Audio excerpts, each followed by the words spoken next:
With BMTV, the future's bright and strong. Hello, welcome to BMTV Nsukka.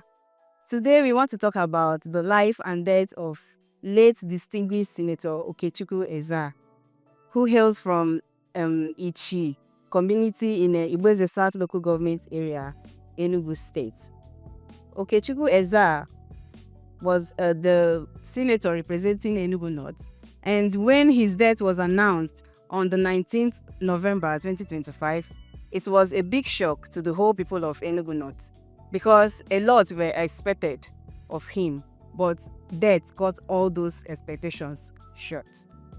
The social media was on fire. A lot of people were posting, people were crying, people were saying a lot of things that we have lost a big politician in Igbo Nsukka.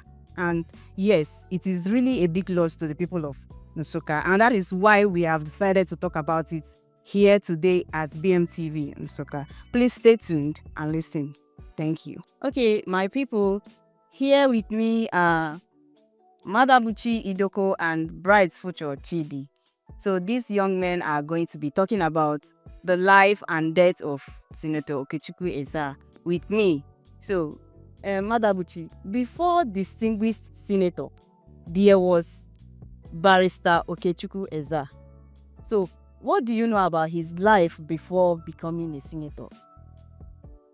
Okay. His achievements. Okay. And first of all, I would like to convey a very important message, because the way the death of our distinguished senator was announced, the way it came into the social media, it was very, very uncalled for. Okay. I said it was uncalled for because there are certain things that people do now without thinking of the implication of what they are doing. The first information, the report came out not from the family. It wasn't an official report. It was just like family members seeing the death of the announcement of the death of their loved one on social media by some overzealous individuals who do not have the common sense or the sensibilities to understand that death is a very sensitive something. And they just, because you are privileged with information, they went ahead and started broadcasting, updating, because this person wants to answer that I was the first to share the news and things like that. Yeah, This is very, very important thing that people we need to caution ourselves, especially the young people. We need to caution ourselves to stop things like that. That was just the same way they announced the death of the former governor of Anambra State. Was it last week or 2 weeks ago? And the man later on came up and said that he's still alive, that he's not dead. Yeah. So, okay. Coming to the question you asked, Barrister Okey Ezea, we all know, before he became the senator, he has been contesting to be the governor of Enugu State. He contested over and over, but there was something that distinguished him. He never joined the ruling party, even when he had the opportunity. And not just that he never joined the ruling party, he was pro-Nsukka. Okay. He championed the true cause of Nsukka. Wherever you see him, he was very passionate about what concerns Nsukka, whatever that concerns Igbo Nsukka. He wanted our people, our land to be recognized, our people recognized, our land to be developed. That's one thing I have known about him. Okay. So, and it is part of the things that, a lot of people are talking about his death and why people are so much concerned about his death, because much were expected of him now that he won the election. So, but death cut the whole expectation short, and that's it. So I can say, as Barrister Okey Ezea, he was pro-people, he was pro-Nsukka, he championed the cause of Nsukka, and that's what distinguished him from the others. Okay, Bright. Yes, yeah. So after contesting for election several times and he did not win as a governorship candidate, Okey Ezea, that's Barrister Okey Ezea, then later became a senator, right? Yeah. Okay, so what can you say about him before being a senator and after he became a senator? What can you say about him? All right. Late distinguished Senator Okey Ezea was a man I grew up to start hearing his name. When we are small, we do hear about Ideke shipping company, just like Ijoma fishing company. Then Ideke was a very powerful person in Nsukka. When you come to Nsukka, you hear, just like we are hearing Peaceman's Transit now. Then, when we were very small, it was Ideke Shipping Company. So, and Ideke was a man that used his office, his company, to build men and employed so many people from our zone, Nsukka, even before politics. And his testimonies continues because people till date applauds what he has done. And that's even what gave rise for his political ambition. Because if he can do that for his people without being a politician, what more do you expect when he becomes a governor or a senator that he was before he died? Okay, so talk about his life after becoming a senator.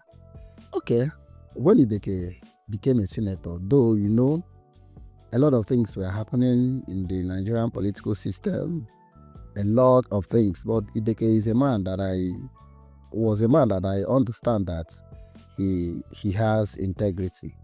Okay. And one thing I can say for sure is that when you mention P2B in Nigeria, you mention Ideke in Igbo Nsukka and Enugu North. That's what I have to say for now. Okay. So while I was doing the introduction, I made mention of people having a lot of expectations about what the Senator Okey Ezea was going to do for people of Enugu North. But unfortunately, death cut all those things short. But within the period of time that he was a senator, what can you say that these and these were the achievements so far? Okay. Thank you very much. You know, in politics and in governance or representation, there are a whole lot of expectations. Yes. We expected so much from him, not because of just the seat, because those who have been in that position, they didn't do much. Okay. I guess it was there. He didn't do much. Even Utas was there. He didn't do much. The first one, that is Fidelis Okoro. These men, they didn't do much, but what I can say is that they did up to maybe their standard or what they were able to do at that point in time.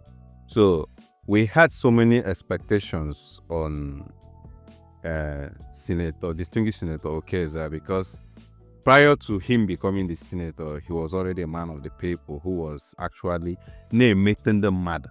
As in, on a May, he was coming close to people. Okay, so can you move the So, Mbobru's senator, I believe there are some certain things that he was able to attract. He did few empowerment from what I gathered, and also even the road from is it Ichi regular road? Is it Alago road? Alago Road. Yes, that he started constructing. I don't know the extent they have gone, and from the look of things, this dualization of 9th Mile Obolo Road, I think he was also part of those who moved for it and made sure that the construction of that road started. So these are things that we can say that he was able to do within a short period of time. And there's something we also need to understand. He was inaugurated on the 13th of June 2023. And Yes. that's 2 years plus. And he died this November, which means in one way or the other, the man might have been in and out of hospital without people knowing. Yes. We would be expecting him to do some certain things without knowing that he was battling his health. And you know how Nigeria operates. public office holders, they hardly disclose their state of health. So, within the scope of what he could have been able to do, or what he was able to do, we can say that he tried. So, that's what I have to say about that. Okay, right. So what are the things that you feel like people of Enugu North will really miss about late Senator Okey Ezea Ideke? Right. We are going to meet a lot. We are going to meet integrity. We are going to miss the man that speaks for us. Take, for instance, this Adada State creation that he's championing the National Assembly. And for the past decades, we've had senators. And I don't think all of them put together can amount to one Ideke. Because Ideke has really shown that politics is for the people and not for his pockets. Okay. So we are going to miss miss very many things about Ideke. And may so rest in peace. I wish him well. And I pray another Ideke will rise from Enugu North. Thank you. Thank you. Okay. May he so rest in peace. Amen. Madabuchi, so what can you say in summary? Okay, what I can say in summary is that Ideke, his life and his death should be a reflection, and it should also teach our leaders how to be pro-people, and what also happens when you are pro-people and a time like this comes to you. When you are pro-people and it happens that the person passes away, that's when you actually know if you touched people's lives. Our people, the way people talk about him, both the highs and the lows, even those who talk about him publicly and those who talk about him privately, you understand that when people speak the truth, you understand that, yeah, these people actually know that this man, that a vacuum has been created, which we eagerly wish that somebody will be able to step in that very big toes and continue speaking for Igbo Nsukka and continue making sure that our cause is being championed as Okey Ezea has been championing the cause of Igbo Nsukka. Thank you very much. Thank you. All right. So if only the dead have the ability to see and hear what people say after they have gone, I believe late Senator Okey Ezea would be smiling wherever he is now, because a lot of people are actually saying good things about him. When the news of his death was announced, the social media was on fire. A lot of people were crying, and it actually shows that, just like Madabuchi said, he was pro-people. Okay, my people, it now tells you to live a good life so that when you are gone, people will remember you for good. Thank you so much for viewing and being with us all this while. Always remember to follow us if you have not followed us at BMTV Nsukka, and then also subscribe to our YouTube channel at BMTV Nsukka. Make sure you comment and like and also share. Thank you so much. Bye. With BMTV, the future's bright and